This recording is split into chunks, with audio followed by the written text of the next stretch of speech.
That's right. We've got grinding to do, and that means I have to try coming up with things to talk about that have some bearing on the current game. I suppose I could burn some of that time by talking about other games in this series, but I feel like I've done that a bit too much in this Let's Play already. I am having fun with Final Fantasy IV, despite my complaints about the storytelling. There's a reason I'm looking forward to eventually doing the 3D remake of this game in the future. I'd most certainly skip over the remake of this game if I was doing this one out of sheer obligation or something. Mechanically, it's rather solid. Many of the things it experimented with became series staples for a good while afterwards, though it might be hard to see all that many gameplay-related staples, considering every Final Fantasy tweaks things, both big and small, in the overall construction of the gameplay and the story that goes with it. Seriously, 1, 3, 4, and 5 all have stories that revolve around elemental crystals, but it's not anywhere near the same level of keeping things static as Pokemon gyms followed by the Elite Four. Even if the story is still basic, Final Fantasy III is pretty distinct from Final Fantasy I. There's enough to make it feel identifiable as part of the same series, but nothing that screams we have few ideas for the future and want to stay in a comfortable place. There's a constant stream of different ideas, and while some of the games in this series feel like they push me away, I certainly respect the effort they put into each entry. Hell, I can even respect the games that I couldn't push myself to complete. It's funny how that works, really.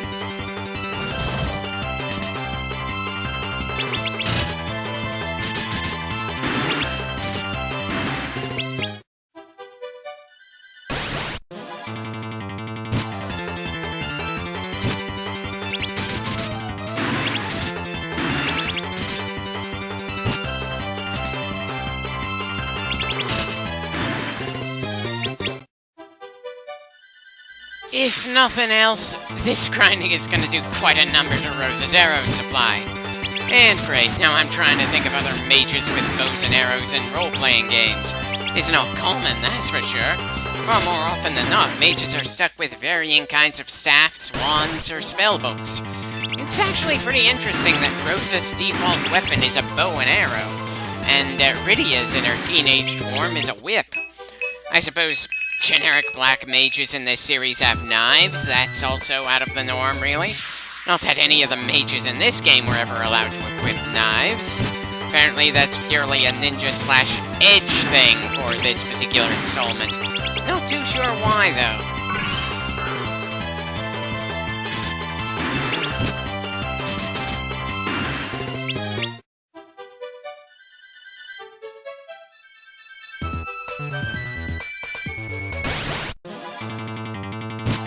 Considering how we've been handling these random encounters out here, I don't think we need to bother running despite our formation being a bit unsuited at the start.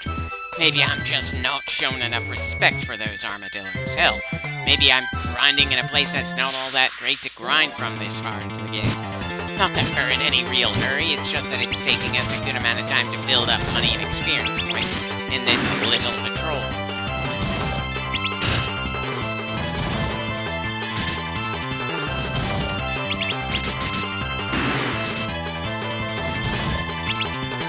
Son of a bitch! Kind of annoying that Kain ended up being turned to stone there. Then it takes a good number of stone gazes at a single target to take one of our people out of commission that way. I'm actually pretty surprised at how rare that status effect is for us this far into the game. You'd think it'd be one of those especially terrifying things that would really make you cautious as you keep pushing forward. But no, not really. At least not in my experience, though maybe that'll change with some of the other games. Again, this series is pretty different from game to game, and while the PSP release tried to keep things relatively close to the original release's mechanics and various other factors, the 3D remake added a few extra gimmicks to the mix, some of which makes the whole process of exploring a dungeon feel more fun to go through, or at the very least more rewarding, beyond just the usual loot and experience points you might gain. Not that we've been doing any exploring in this clip, we're just constantly going back and forth in a line, trolling a random patch of ground as we try try to gain more and more random encounters. Random encounters that I'm sure some members of the audience have essentially memorized, considering how many times we fought the same batches of monsters in this same stretch of land in the middle of the underground.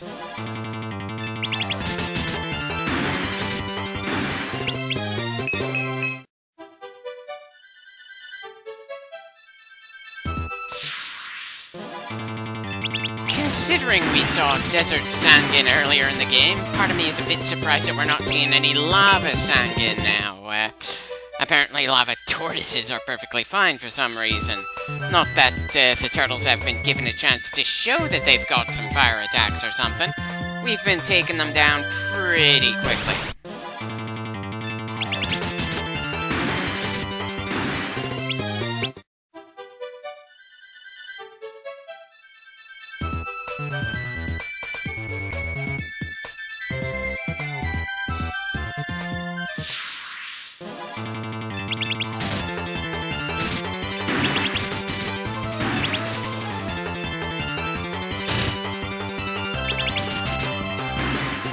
Yeah, other than the turtles being red, they haven't shown anything that would imply they're all that different from the regular turtles. Or at least regular turtles that grow large enough to eat people and have teeth in their mouths. Hold on, let me look up if actual turtles have teeth. I don't remember if I checked on that in an earlier Final Fantasy clip. I don't think so, but then I'm typically too busy looking at their shells to pay attention to their mouths. Generally speaking, at least. Okay, so they have no teeth in real life, they just have very sharp beaks made of keratin, the same stuff that fingernails and toenails are made of. I kind of figured that was the case, no harm in making sure, though.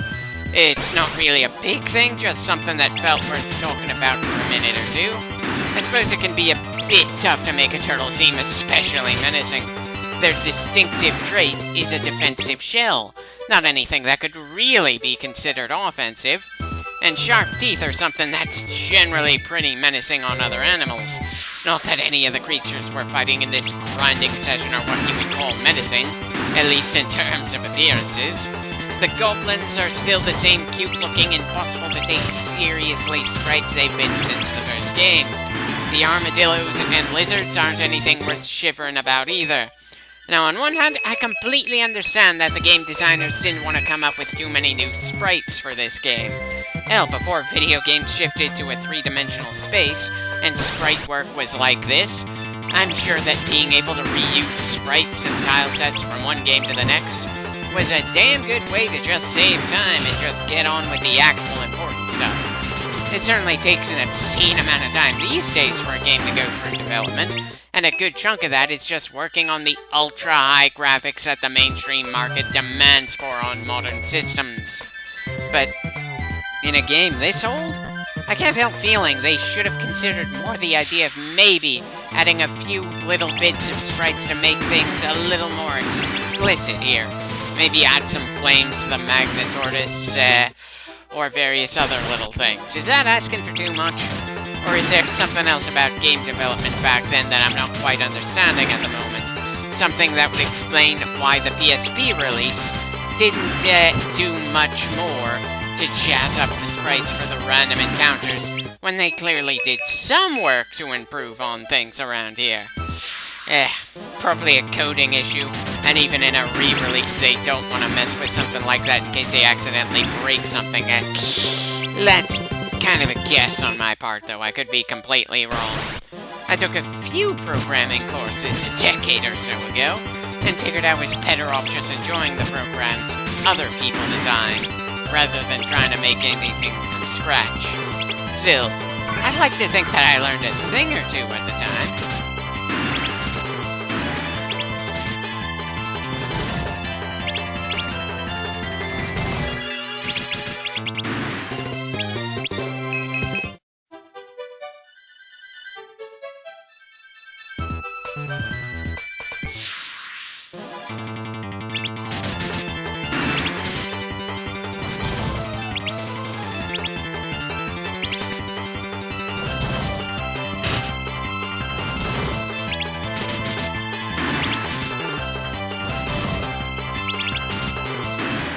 pretty sure Kane got close to ending up stoned again. Again, a bit strange how this game handles that status effect. Not that status effects really mean much of anything in Final Fantasy in general for the most part. At least as far as I can tell in both Final Fantasy 1 and 4. And I certainly doubt that's going to change when I finally get around to working on 3 after this one.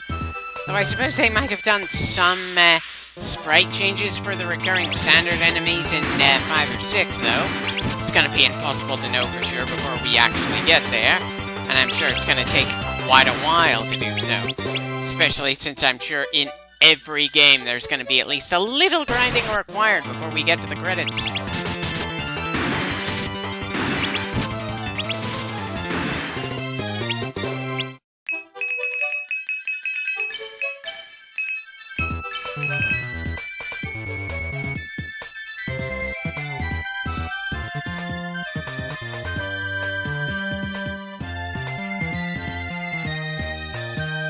I know it only sounds more upbeat because I'm fast-forwarding the footage for this clip, but still, the world map theme just doesn't feel right when we're in an underground cavern with so much lava that it can only be described as an ocean.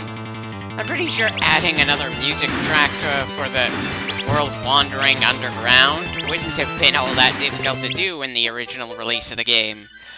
Nope. We've just got the same background music when we're between towns and dungeons, regardless of if we're in the overworld or underworld. It's just one of those things that can feel more than a little annoying sometimes, but other times you just don't think about it at all.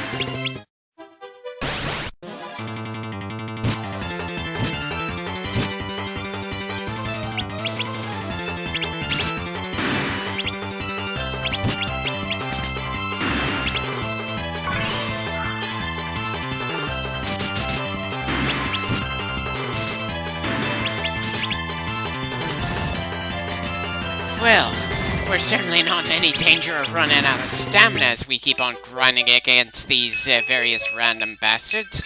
Not with the sheer amount of MP that Rosa has, or how much health even a standard cure can do for her. I swear, white mages that good have the ability to make it tough to remember that you occasionally need to buy healing items for when those white mages run out of MP, or to just conserve MP for more important situations. The fact that the game will not hesitate to remove various members of our party without warning the moment we make more story progress makes that sort of thinking a bit more risky. At least if you don't know when said party changes will happen as you keep pushing forwards. I don't remember too many more party changes as the game goes on, but I wouldn't be too surprised if I've forgotten some details for the later parts of this game. Again, the most memorable parts are behind us. The best story beats that helped make this game stand out among the others of its genre in its time were at or near the beginning. The writers just didn't have enough experience to keep the story interesting for such a long period of gameplay, and I'm having a tough time really blaming them, but I still bitch about it sometimes. It can be tough for some movie writers to keep the audience feeling into various things for 2 hours. We're almost 13 hours into this. Now, sure, part of the pacing issues with the storytelling have to do with the player and how fast it takes them to get from point A to point B to point C. But role-player games of any kind can take weeks, if not months, to get through.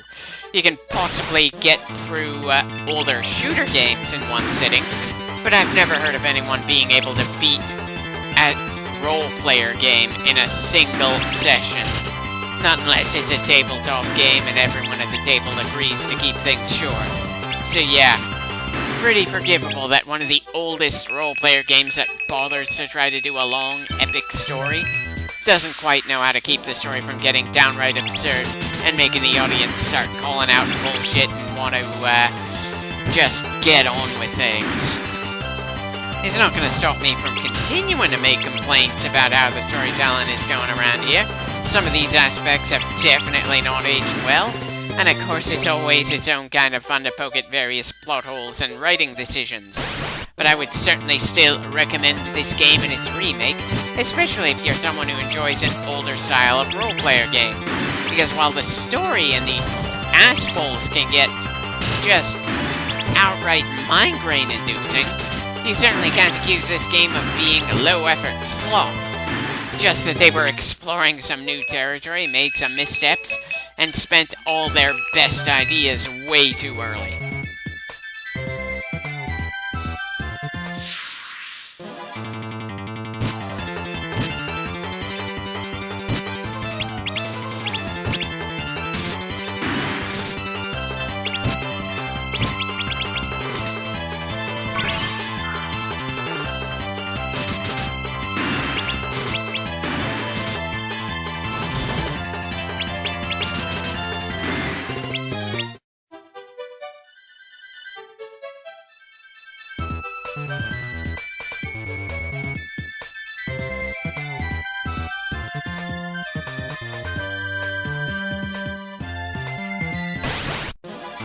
It certainly took long enough for the next encounter to trigger.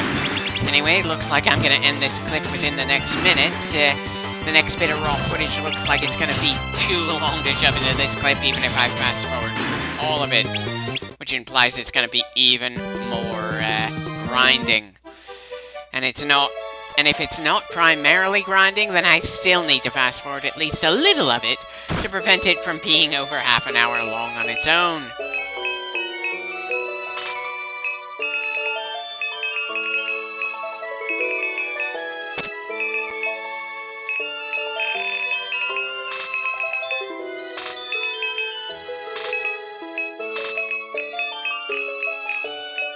Yeah, definitely need to do more grinding for more money to buy everything in this store. Again, it's weird how much I like that kind of money trouble in this game, considering all the other stores we've run into.